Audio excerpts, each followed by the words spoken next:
March 28 நடைபெறுகிறது தாவேகாவின் முதல் பொதுக்குழு கூட்டம். அண்மை செய்தியாக பார்க்கிறோம். கூடுதல் விவரங்களோடு செய்தியாளர் செந்தில் ராஜா இணைக்கிறார். செந்தில் ராஜா, விவரங்கள்.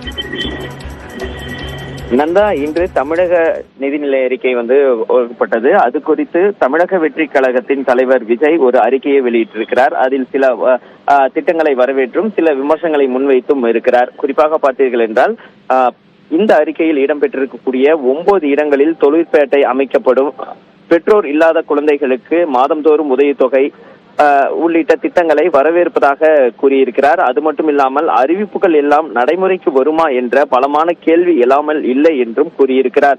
புதிதாக அரசு கலை கல்லூரிகள் அமைக்கப்படும் என்று அறிவிக்கப்பட்டுள்ளது. ஆனால் கல்வியின் தரத்தை நிலைநிறுத்த என்ன முன்னெடுப்புகள் எடுக்கப் போகிறீர்கள் என்ற கேள்வியை அவர் எழுப்பியிருக்கிறார். இதே போல விலைவாசி ஏற்றத்தை கட்டுப்படுத்த எந்த நடவடிக்கையும் இல்லை. தேர்தல் வாக்குறுதியான கேஸ் மானியம் 100 வழங்கப்படும், என்ன ஆனது என்று தெரியவில்லை. அதே போல பெட்ரோல் டீசல் விலை குறைப்பு வாக்குறுதியில் சொன்னது போல முழுமையான நிறைவேற்றப்படவில்லை என்றும் அவர் விமர்சனம் செய்திருக்கிறார்.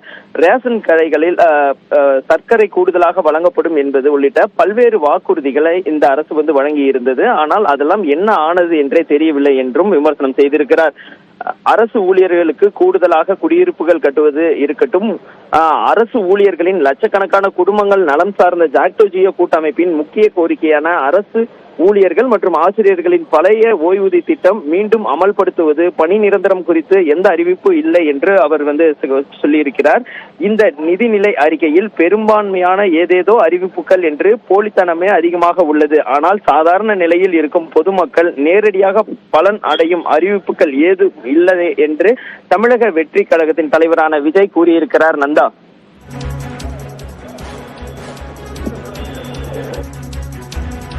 குறிப்பாக பட்ஜெட்டில் இடம்பெற்றிருக்கக்கூடிய பல்வேறு அம்சங்கள் குறித்து தாவேக தலைவர் விஜய் தெரிவித்திருக்கிறார். பல விஷயங்களுக்கு வரவேற்பு தெரிவித்திருக்கிறதா சொல்லியிருக்கிறீங்க. அதே போல பொதுக்குழு கூட்டம் எந்த இடத்தில் நடைபெறும், அது தொடர்பான விவரங்கள் ஏதேனும் குறிப்பிடப்பட்டிருக்கிறதா செந்தில் ராஜா?